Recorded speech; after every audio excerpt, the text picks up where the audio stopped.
ናቸው ይላል። አያውን ስለዚህ ሁለት ግንድ ነው ያቀረበው አልኩ። አንደኛው ግንድ አድርጎ የመጀመሪያውን አዳም እሱ ምድራዊ እንደሆነው ምድራውያን የሆኑ ከሱ የተገኙ በሙሉ በሱ መገኘታቸው ምክንያት ምድራውያን ናቸው። ሁለተኛው ሰማያዊው እንደሆነው ከሱ የተገኙት አሁን የተቀበሉት ብለን ከሱ የተገኙት ደግሞ ሰማያዊያን ናቸው። ለዚህ እኮ ነው ጳውሎስ ፊልጵስዩስ ላይ ምንድነው ሀገራችን በሰማይ ነው ይላል። አሁን አዳም የመጀመሪያው አዳም የትኛው ቦታ ሄደህ ሀገር ሰማይ ነው ሰማይ አዘጋጅልሃለሁ ይሄን ብታደርግ ተብሎ የሰማይ ተስፋ ተሰጥቶት አያውቅም። ምድር ነው የተፈጠረው ምድራዊ ነው። ምድር ላይ ዘላለም ሊኖር ነው የተፈጠረው እንጂ የሰማይ ተስፋ የለውም። የሰማይ ስሪትና ፈቃድም የለውም። ለዚህም ይመስለኛል ታስታውሳለህ ዮሐንስ ወንጌል ምዕራፍ 3 ላይ ጌታችን ኢየሱስ ክርስቶስ ኒቆዲሞስ ከተባለው ሰው ጋር ሲያወራ ኒቆዲሞስ አመጣጡ ሊያደንቀው ነው። እግዚአብሔር ከሱ ጋር ካልሆነ በቀር አንተ እነዚህ የምታደርጋቸውን ተአምራት ማንም ሊያደርግ አይችልምና ስለዚህ ከእግዚአብሔር ዘንድ እንደመጣ እናውቃለን ስል ጌታ ኢየሱስ ምንድነው ያለው?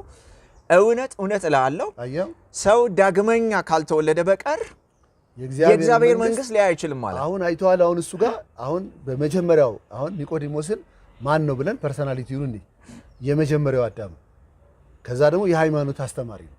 በሃይማኖት ውስጥ ያለ አስተማሪ ነው፣ መምህር ነው።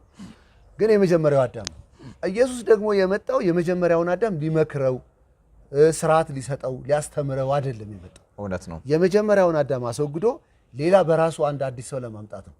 አሁን የሰውዬ በመጀመሪያው አዳም ላይ ሆኖ ጥሩ ግንዛቤ ያለው ሰው ነው። ስለ ኢየሱስ የተሻለ አስተሳሰብ ያለው ሰው ነው። መጥቶ አንተ የምታረጋቸውን ተአምር እግዚአብሔር ከሱ ጋር ከሆነ ሰው በስተቀር ሊያደርግ የሚችል የለም፣ ከእግዚአብሔር ተልከህ እንደመጣህ እናምናለን ሲለው ዋው ብራቮ በጣም ቀጥል፣ ከፈሪሳውያን መካከል ለካህን የሚደግፍ ሰው አለ አላለውም ኢየሱስ። ኢየሱስ ይሄ ሰውዬ በመጀመሪያው የአዳም ማንነት ላይ ሆኖ ምንም መልካም ግንዛቤ ቢኖረው የእግዚአብሔር መንግስት ውስጥ መገኘት አይችልም፣ የእግዚአብሔር መንግስት መግባት አይችልም። አዲስ ፍጥረት ሆኖ መፈጠር አለበት። ከዛ ምን አለው? ዳግመኛ ካልተወለድክ የእግዚአብሔር መንግስት ልታይ አትችልም አለው። ከዛ ኒቆዲሞስ ቀጥሎ ምን እንዳለው እንዴ እንደገና ወደ እናቴ ማህፀን ገብቼ ልወለድ እችላለሁን አለው። አያው መጀመሪያ ተወልዷል፣ እዚህ ምድር ላይ የአዳም ዘር ሆኖ ገብቷል። ኢየሱስ ደግሞ ድጋሚ መወለድ አለብህ አለው። ከዛ ኒቆዲሞስ ምን አለ? ወደ እናቴ ማህፀን ገብቼ እንደገና ልወለድ ሲለው ኢየሱስ ኖ እንደሱ አይደለም። ሁለተኛው ውልደት በሰው የአእምሮ ግንዛቤ በአእምሮ ቀመር ወይም በአመኪኖ የሚሆን አይደለም። ንፋስ ታውቃለህ አለው። አዎ ይኸውልህ ንፋስ ይሄን ዛፍ ሲያወዛውዝ ታያለህ። ከዛ ይሄ ንፋስ ግን ከየት ነው የመጣው አታውቅም። ይሄ ንፋስ ይሄን ዛፍ የሚያወዛውዘው ንፋስ ወዴት ነው የሚሄደው አታውቅም። ከእግዚአብሔር የተወለደ ልክ እንደዚህ ነው። በነፍስ በአእምሮ ቀመርና ስሌት የሚገኝ አይደለም፣ ግን ውጤቱ ይመጣል። ድምጹን ትሰማለህ። ስለዚህ ከእግዚአብሔር የተወለደ ልክ እንደዚህ ነው። ስለዚህ ከእግዚአብሔር መወለድ የሚባል ስርዓት ሊያመጣ ነው ኢየሱስ የመጣው እንጂ የሚያሳዝን የመስቀል የመከራውን አይነት አሳይቶን ይሄን ያህል ነው የምወዳችሁ ስለምወዳችሁ ይሄው ሞቼላችኋለሁ ብሎ ሊሄድ አይደለም የመጣው። ዋው የመጣው ይሄ የመጀመሪያውን አዳም የኃጢአት ዘር የሆነውን አዳም በመውደቁ ምክንያት የኃጢአት ማንነት ተካፈለ፣ ሙት ሆነ። በመንፈሱ የጨለማን ስርዓት ማከናወን ጀመረ። እሱን አስወግዶ ለሱ የሆነውን አዲስ ፍጥረት ለመፍጠር ነው የመጣው። ዋው! ስለዚህ አሁን ከዚህ ቃል የምንረዳው ሰው ክርስቶስ ኢየሱስን ካልተቀበለ ከአዳም ልክ ስድስተኛው ቀን ላይ መፈጠር ብቻ ሳይሆን ስድስተኛ ቀን ላይ የተፈጠረው አዳም ኃጢአት በመስራቱ ምክንያት ሙት እንደሆነ ሙት ሆኗል፣ ኮራፕት እንዳደረገ ኮራፕት አድርጓል የእግዚአብሔር ቃል ተናግሯል። ከዛ በኋላ ነው ልጆችን የወለደው።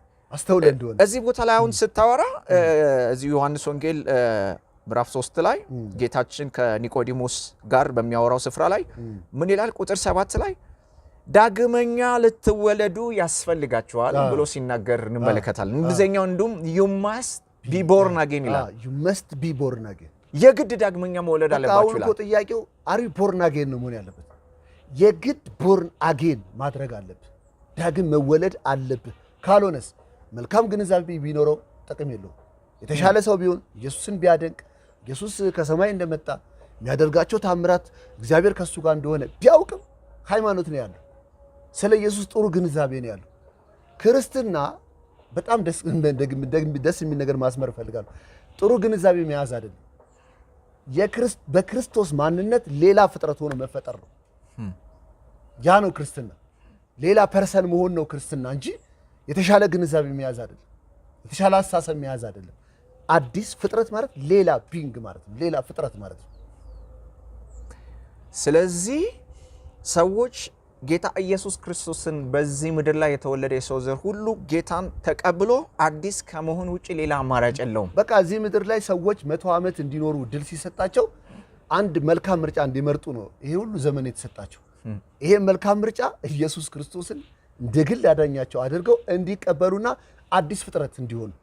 አለበለዚያ አዲስ ፍጥረት ካልሆኑ የመጀመሪያው ዝርያ ናቸው፣ የአዳም ዘር ናቸው። አዳም ደግሞ ሲፈጠር ከምድር ነው፣ ምድራዊ ነው። ሰማይ የሚባል ተስፋ የለው። ሰማይ መግባት የሚያስችል ኮምፖናንት የለው።